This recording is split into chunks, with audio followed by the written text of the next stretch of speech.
मित्रों, Indian defence experts और India के जो पॉलिटिशियंस हैं, they have lost their mind.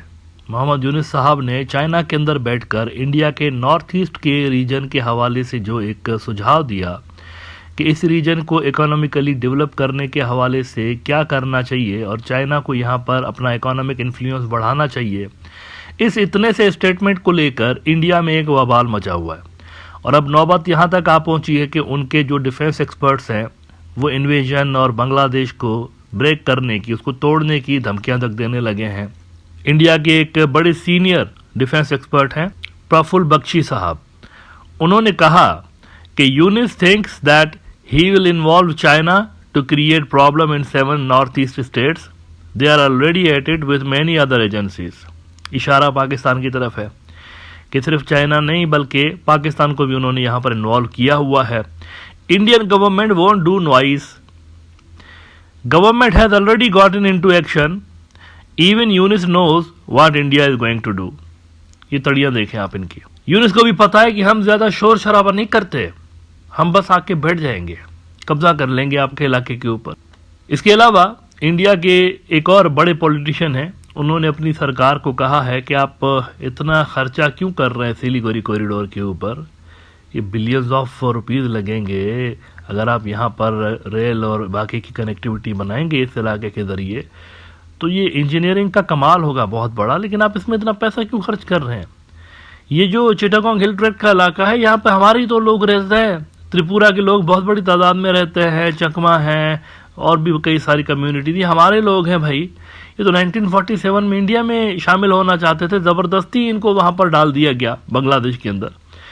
तो आप इतना खर्चा वहां क्यों करते हैं सिलीगुड़ी कॉरिडोर के ऊपर, यहां आ जाइए, बस चिटागोंग के इलाके को कब्जा करिए और एक्सेस दे दीजिए हमें समुद्र तक। ये बाकायदा उनके एक बड़े नेता ने अपनी सरकार को कहा है। अब ये कौन से नेता साहब हैं इस पे आता हूं थोड़ी देर में। लेकिन इसके अलावा असम का जो चीफ मिनिस्टर है हेमंता शर्मा, इसने भी कंडेम किया हुआ है। इसने कहा कि मोहम्मद यूनुस ने जो बात की है बहुत ही खतरनाक है।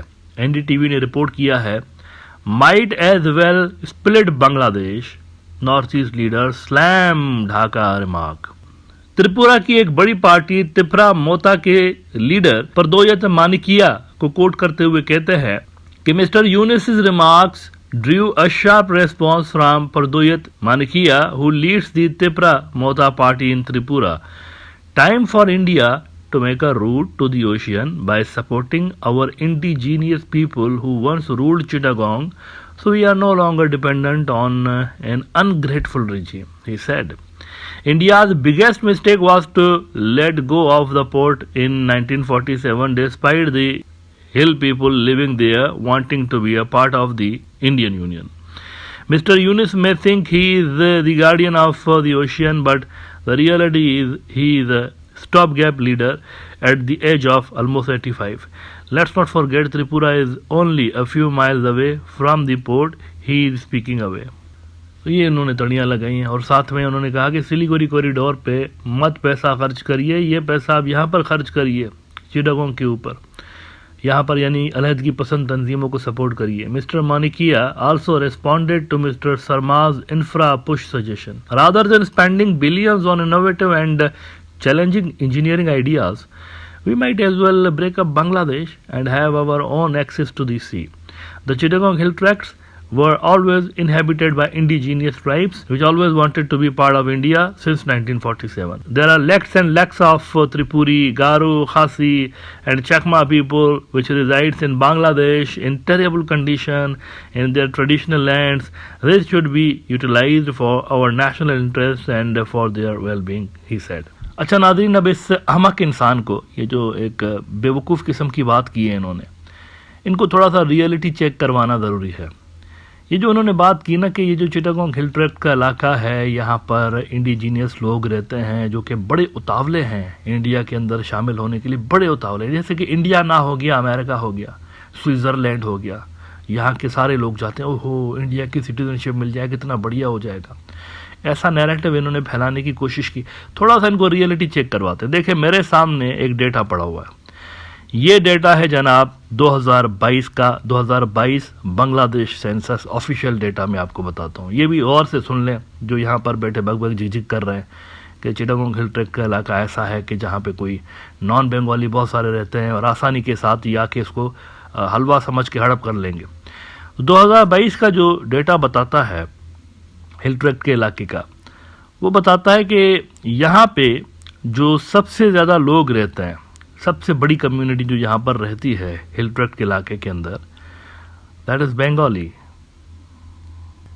बंगाली लोग रहते हैं खुद 50% तकरीबन यहाँ की जो आबादी है। खाली हिल ट्रैक्ट की बात कर रहा हूँ मैं, और नीचे का जो इलाका है वो तो मतलब ओवरवेलमिंग मेजॉरिटी वहाँ पर बंगाली लोगों की रहती है। लेकिन ऊपर जो हिली एरियाज है, मैं सिर्फ उसकी बात कर रहा हूँ, उसका डेटा आपको बता रहा हूँ।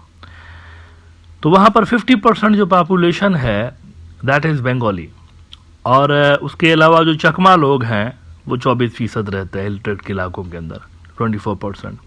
फिर मरमार लोग रहते हैं वो 11% हैं, और त्रिपुरा के लोग सिर्फ 7% रहते हैं। ये बड़ी बातें कर रहे थे ना त्रिपुरा के जो लीडर हैं, हमारे तो लोग बड़ी तादाद में वहाँ पर रहते हैं, तो त्रिपुरा के लोग सिर्फ 7% रहते हैं, 7 ओनली। तो ये ग्राउंड रियलिटी है। इसको देखे बिना ऐसे ही बस मुंह फाड़ दिया कि जी यहाँ पे ना बस घुसेंगे, फूलों के हार पहनाए जाएंगे, हम जाएंगे वहाँ पे तो फूलों की पत्तियाँ हमारे फौजियों के ऊपर फेंके जाएंगे, ओहो हमारे मसीहा आ गए हमें आज़ाद करवाने के लिए। आप यहाँ घुसेंगे, it will be like a hell. ये बात याद रखिएगा। वहाँ पे जो आबादी रहती है, खाली हिल ट्रैक्ट्स की बात कर रहा हूँ मैं, वो नीचे तो ओवरवेलमिंग मेजॉरिटी है, पोर्ट सिटी जो इनका बंगाली लोगों की है।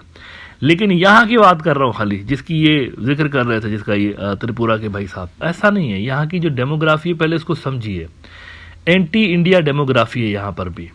जिस इलाके की आप बात कर रहे हैं एंटी इंडिया डेमोग्राफी है, प्रो इंडिया डेमोग्राफी यहाँ की नहीं है। और जिन लोगों की आप बात कर रहे हैं ना कि ये भी है वहाँ पर, ये इंडिजीनियस ट्राइब्स हैं, ये सारे लोग इंडिया में भी मौजूद हैं नॉर्थ ईस्ट के अंदर, और वहाँ पर इन्हीं लोगों की अलहद की पसंद तंजीमें काम कर रही हैं। सेपरेटिस्ट जो इनकी ऑर्गेनाइजेशन है इंडिया से अलग होने के लिए, वो काम कर रही हैं। तो बजाय यहाँ पे ध्यान देने के उधर ध्यान दीजिए।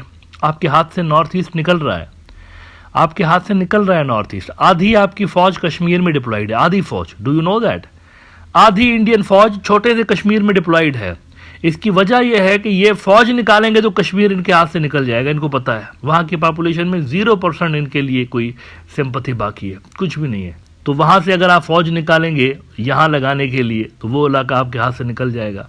देखिए बड़े प्रॉब्लम्स है आपके लिए। इंडिया के पास इतनी फौज नहीं है कि वो इन तमाम इलाकों को मिलिटरली कंट्रोल कर सके, जैसे कश्मीर को करते हैं ना, ऐसे नॉर्थ ईस्ट के इन तमाम इलाकों को मिलिटरली इंडिया होल्ड कर सके, इतनी फौज नहीं है इंडिया के पास। और ऑन टॉप ऑफ दैट जब उनके बॉर्डर्स भी वनरेबल हैं, पाकिस्तान वाला बॉर्डर भी और चाइना वाला बॉर्डर भी, बहुत बड़ी तादाद में उनको फौज वहां पर भी चाहिए होती है। तो ये बेवकूफ़ाना किस्म का सुझाव इन्होंने अपनी सरकार को दिया है। अगर ऐसा करना पॉसिबल होता तो शेख हसीना के दौर में ही इंडिया कर चुका होता। लेकिन the ground reality is that यहाँ पर सपोर्ट इंडिया की बिल्कुल भी नहीं है, और इंडिया ने यहाँ पर एडवेंचर करने की कोशिश भी की तो वो इन इलाकों के ऊपर कंट्रोल को सस्टेन नहीं कर पाएंगे फिर। लिहाजा बेहतर यही होगा इंडियन पॉलिटिशियंस के लिए कि इस तरह के जो ख्वाब हैं वो देखना छोड़ दें और वापस रियलिटी में आ जाएं।